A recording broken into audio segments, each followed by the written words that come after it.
Hi, my name is Nicole King, and it's a pleasure to welcome you back to Marbella Now and also to the exhibition centre here in the heart of Marbella. So many people drive straight past, have no idea it's even here, and yet they have so much to offer. Not only spaces for us to host events, but great events that we can come to as well. There's also the Foreigners Office upstairs, which is great because us resident international residents can go there and get so much help for things. There's workspace, office space. Anyway, come down because this is a hub of our community, and if you haven't been in before, it's worth checking out. I'm delighted to welcome to the program today Mario Bravo, thanks to my dear friend Anita Norjay. He's come from Mijas, but of course as member of PP, right, representative of the PP, and you're a lawyer, work, and needing to come to the TV show has brought you down to Marbella. Thank you so much for coming back to the program, Mario. It's been a few years since we've caught up on camera. Yes, but it's never too late to be back. It's never too late to be back. I'm loving your new look. So is this a COVID look with the moustache and the beard? Well, it is obviously due to the COVID. You probably don't know, but for a man, it is very difficult to waste some time every day to shave, and it hurts. I have a hard face. I know it sounds very wrong in Spanish. But you've got a strong beard. That's right. Yeah. And then I stopped when the government told us that we couldn't go out. Then I decided to stop shaving, and soon it will be 1 year. Well, it looks very nice, and actually it's kind of a fashionable thing right now. We have so many barber salons that have opened up, which is the fashion. Get your beard, then you go there and you get all pampered, and so that's nice too. That's right. There are many men that have stopped shaving.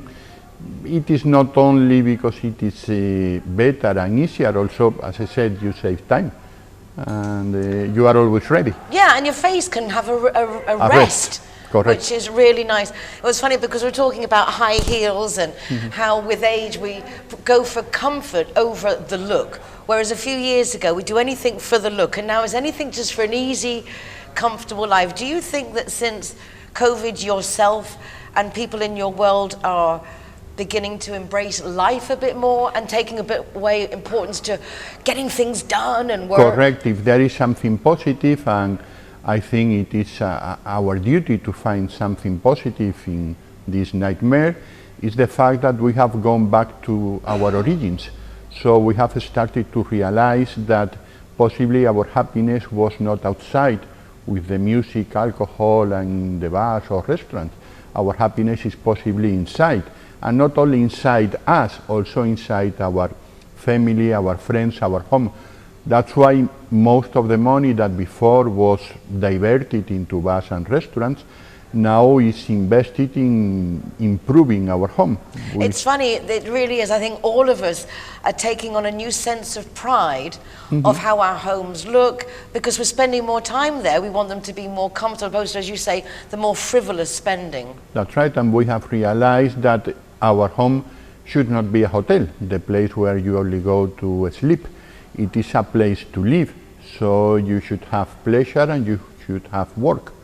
There are a lot of properties, for example, that have now connected to the fiber optic. Many of them have created a small gym, and also all of them, I think, have found a corner to put a computer and try to work from home.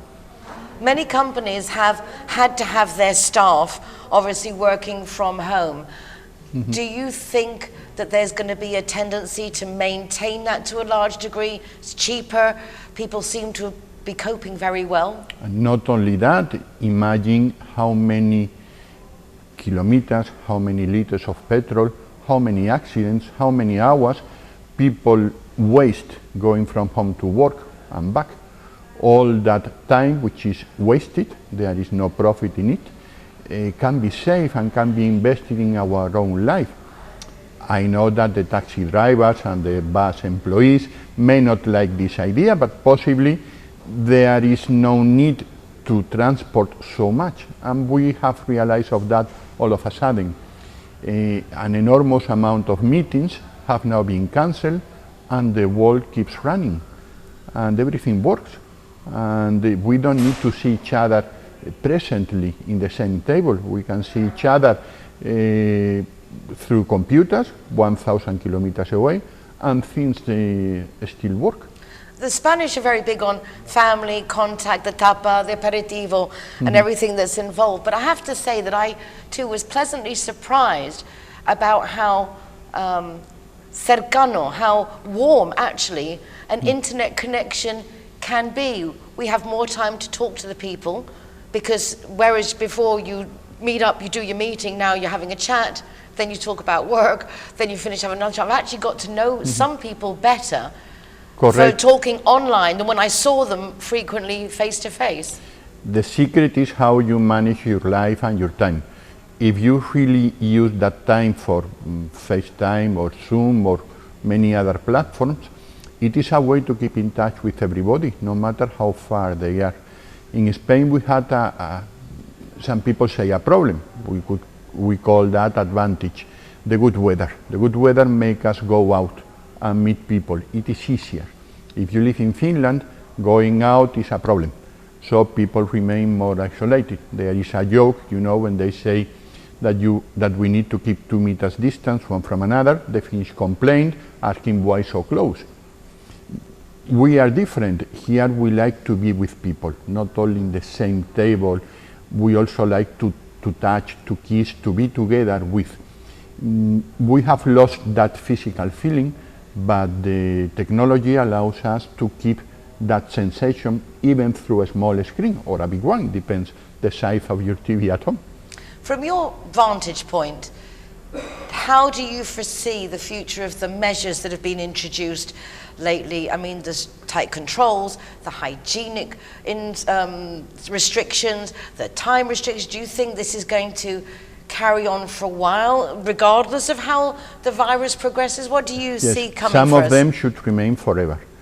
The washing our hands before sitting down on a table to have some food is something that we all were taught when we were children, and we have forgotten conveniently. This is something that we have to keep forever for our own benefit. We all are talking now about the COVID-19, but nobody talks about the flu. What has happened with the flu? Nobody has got flu, not only in Spain, in most of Europe. Why? Because we have been washing our hands, we have not kissed each other, we have not been breathing on close spaces, and of course the use of masks has been very vital. You know, I live in Mijas, where we receive the visit of a lot of Japanese and Korean also. Many of them were wearing masks many years ago, and we all thought they were... Michael Jackson, how we laughed at him. That's right. We all thought perhaps they were ill. No, it was the opposite. They didn't want to be ill. They didn't want to get a virus. And this is something we have learned. So perhaps we do not have to wear a mask continuously, but it will be convenient to wear a mask if you are going into any transport full of people or in a closed place where you cannot keep distance. This is something useful. There is not a problem. I mean, a mask in your face has nothing to do with a pipe inside your mouth, which is the result of not wearing a mask. Exactly. So we are not asked for a big sacrifice, only a small thing for our own health. One thing I think I have no problem with following these recommendations, in some places laws, but I do find it strange that, for example, you say to someone, smile for the camera, and they say, why? Because I've got the mask on. But our eyes are the windows to our souls. I don't care if you've got a mask on, you can still see what you're feeling and expressing. And then also walking in this morning, I'm walking on the pavement, my mask on, plenty of space, but people tend to look down and away. This is my one worry, that being cautious and wearing a mask, we shouldn't suddenly become skittish and shy away from other people. We've got to keep one, but you can still look over at someone and smile without spitting on them. Correct. Wearing the mask has made us isolated from the others. If you have a mask, it means that you shouldn't breathe the same air of the other person, but it doesn't mean you cannot look to his eyes. It doesn't mean you cannot say hello, how are you? It doesn't mean you need to ignore the other person. It is simply that you shouldn't kiss, that you shouldn't breathe the same air. But that's all. That person is still your friend, and there is no reason to build a wall in between. A mask is enough. This is the only wall we should have, a mask. I quite agree, and I'm glad that it's come up, because I think some people are just confused, and the fear, the anxiety is just too much. Anyway, I don't want you to go away, because we're chatting with Mario Bravo. He's come down from Mijas to talk with us because he's got a lot of interesting things to say. I have to say, I do like your perspective on things. We're going to go down to some messages from our sponsor and our Zero Hero partners, who might be closed at the moment due to restrictions, but those restaurants, bars and hotels will be welcoming in the general public back again soon. Don't go away, back in a moment. Judy and John are getting along famously. They have so much in common, which now includes both being too tipsy to drive home. Oh, John, you can't drive home like that. Neither can I. John looks worried, but not our Judy. She simply calls Linear Director for a free taxi and a tow truck to take her and her car home. Call Linear Director on 952 14 78 34 to see how they can better your life too. When I'm the designated driver, I think it's only fair that I get to choose a Zero Hero venue that rewards me with free soft drinks. My friends all get to choose and booze, and they feel safe going home with me. Make sure that you get your reward for being the designated driver. Why pay if you don't have to? Hi guys, Ross here from Hogan Stand. Proud to be a member of the Zero Hero campaign. And we recommend everybody. Nobody drives drinking. Everybody who drives a car doesn't have any alcohol in their system, and we're proud to sponsor the Zero Hero program.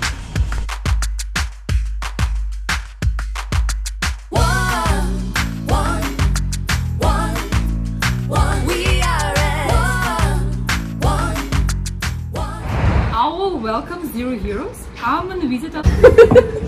G-Wine is happy to be Zero Hero partner. How cool is that? G-Wine. Thank you. That's Clara okay. are proud to present Zero to Hero.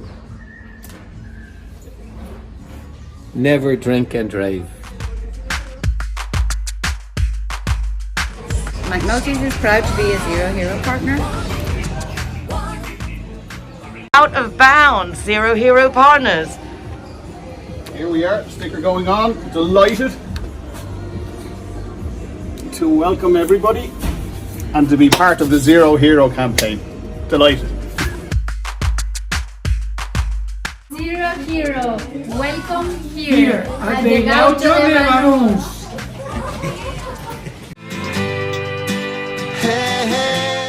Welcome back. We're chatting with Mario Bravo, a man with many hats. He's an economist, but he's also a representative for the PP in Mijas. And Mario, I believe right now you are like in the opposition, so you're not actually making laws and doing things. You're just waiting to see if you get in next time when the voting comes up. Is that right? That's correct. Even though the Popular Party won the elections in 2011, 2015 and 2019, in this latest occasion, the second and the third party joined together, which is something, of course, that we don't like, but perfectly legal and fair, and they are in the government, so we are now in the opposition.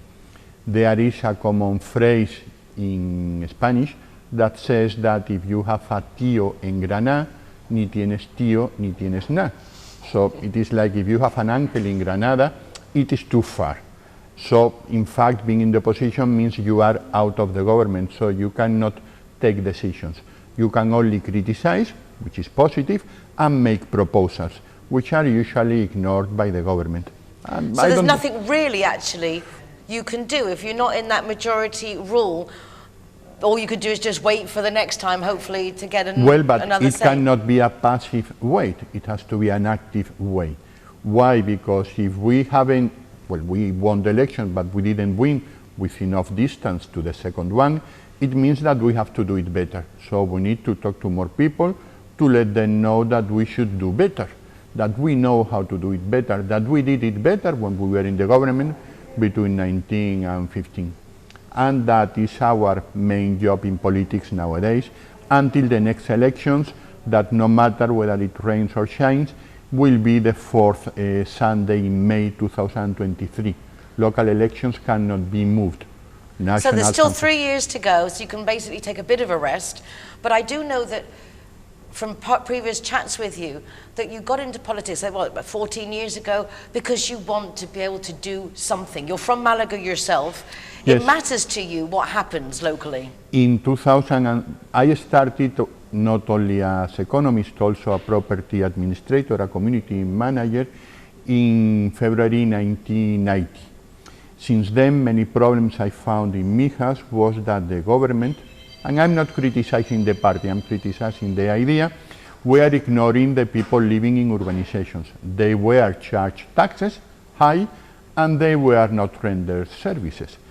And several of us with the same profession decided that it was enough. It was time to do something. And the only way we could do something was not complaining, was taking over the government. And we did in 2011, and we did a lot of things in the urbanizations. There is still something to be done.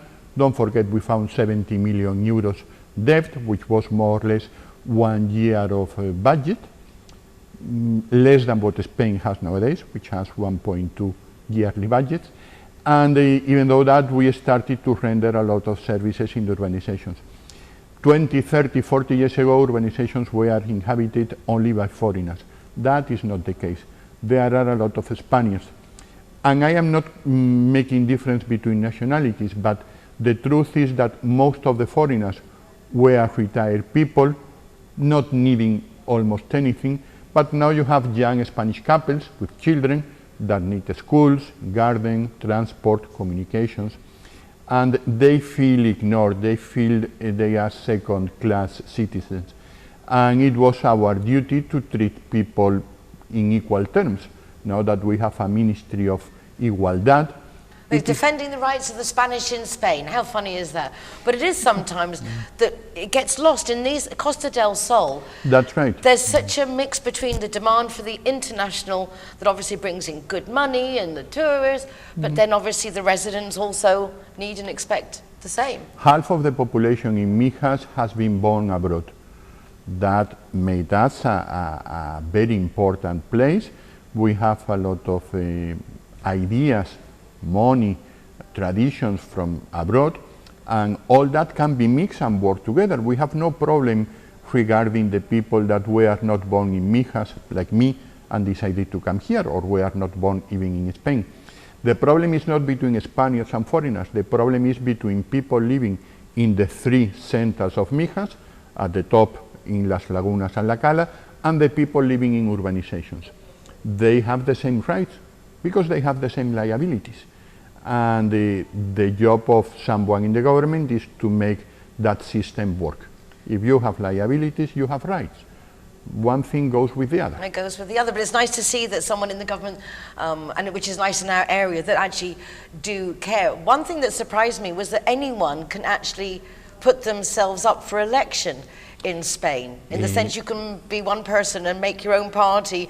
You have to then get your votes. That's right. You can take your own decisions. You only need the support of people. In Spain, people usually join an existing party because it is always easier to be part of an infrastructure. So at that time in 2006, some of us joined the Popular Party because we thought that was the party where most of our ideas could match. You never find a party for yourself because you have to live with others that do not have 100% the same ideas as you, but that is the party that more or less fitted some of us, and that's the party we joined, and that was how we started to change Mijas. Well, it's lovely to see, because change is necessary, it's part of nature. We're sometimes reticent to make changes. Change is scary.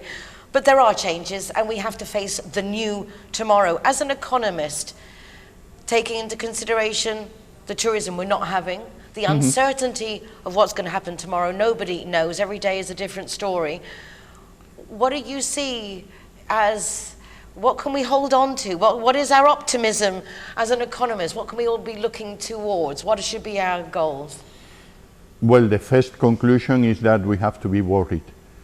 Being worried and concerned means that we have to work more and to think more on finding solutions. We do not have big industries except tourism that has disappeared and will not be back as much as before. And if that happens, it will take several years. And we have to survive in the meantime. So we have to make other things. If we do the same things, we will get the same results. We did many good things to bring a lot of tourism. We cannot do that anymore. So even though we will try to get as many tourists as possible, we have to think on other ideas and we have to start being more productive. So going back to our previous conversation, if we start working from home and save 30, 60 minutes daily traveling, it is not only the money, it is also that time that we have at least to think on what we are going to do in the near future. And if that is the system used by our government, we all will be happy. We are afraid that the government is always worried, no matter which party is it, worried in what they can do to remain in power. You said before that change is necessary. Yes, but you always think in changing the others, not changing yourself. Change is necessary or convenient for everybody. And perhaps it is time to think on other ideas. Tourism has made us a big and important country. Spain is very proud of its history. We are not regretting anything, but possibly it is time to start thinking on something else. And we have a terrible advantage. We have very good communications, and we have the sun. And the sun is a source of energy. We are linked not only to Europe, but we are only 14 kilometers from Africa. So perhaps we have to use our position in the world and our position regarding the weather to mix the energy and try to do something there. That is, I think, the way to lead the future. Well, it's lovely to hear some wise words. Before we finish, your thoughts on Brexit. It is here. I've had goods returned to the UK, absolute chaos. I'm not sure if we're being punished for daring leave the common market, and they're rubbing our face in it. This is what happens. I mean, because it's hoop after hoop, and I keep on jumping, and I'm not sure where to jump next. Have you noticed a difference with the Brits leaving, not coming back? What's your consensus on that? Well, the Brits living here in Spain, I guess 99% of them voted to remain. We didn't get a vote. If we'd been out of here more the next years in England, I didn't have a vote. Lots of us didn't. Well, but many of the British came here, and the last thing they thought was in voting in UK. They came here to have a different life, and we are very happy and grateful for that. The problem with Brexit is that it is showing the positive things. They are the owners of this vaccine, and they can take their own decisions. But it is also showing the dark side. They are isolated. You know that they said that when there are clouds in between England and Europe, Europe is isolated. That was what the British said before. I'm afraid now that size matters. And the size of Europe, much bigger than England, make us stronger. I understand why British left. They didn't want to follow some rules that they didn't accept. But possibly they should have remained and fought those decisions instead of leaving. But I'm not British, I cannot decide for them. They took a decision, they are fulfilling that, and we can only wish them all the best. Not only them, mainly those who are here with us, because we want them to remain. And possibly Spain could do a little bit more to clarify their situation. They are not requesting privilege, nobody is saying that, but they want to have things clear. And Spain and bureaucracy have always been together. It is possibly time we stop, we start to finish with the bureaucracy.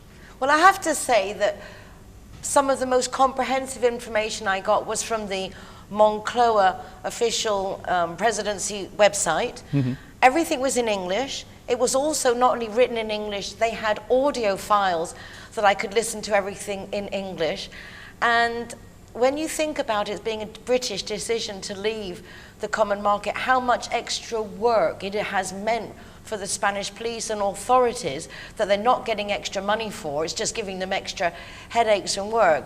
I have to say, those who voted to leave, shame on you, because it's not good for Spain, and it certainly wasn't the decision of many of us who live here. Yeah, and but let me tell you stay. something. When Europe advanced in 1992, and we all learned that there was a city called Maastricht, in 1992, it is 28 years ago, almost 29, they said that we were going to have a unique identity document. 28 years later, we have different identity documents. Why? Why cannot we have an identity document within Europe? Why don't we have a number like the Danish, starting with our birth date and then 2 or 3 figures?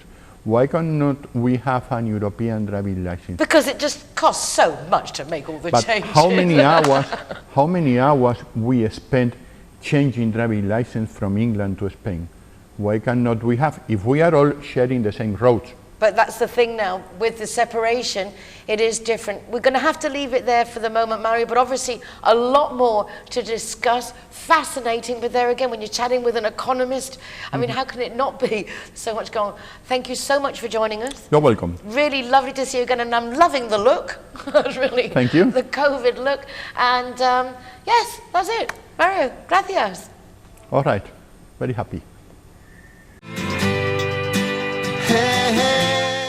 Thank you so much for joining me. It's a pleasure to be recording here at the Exhibition Centre in Marbella. Do come down and check it out, or give them a call and find out what's going on. We'll be back tomorrow with more. In the meanwhile, take care of yourselves, be nice to each other, and remember to like, follow and share Marbella Now on Facebook and Instagram. Take care. Hasta mañana. If we try, just believe it's worth your time.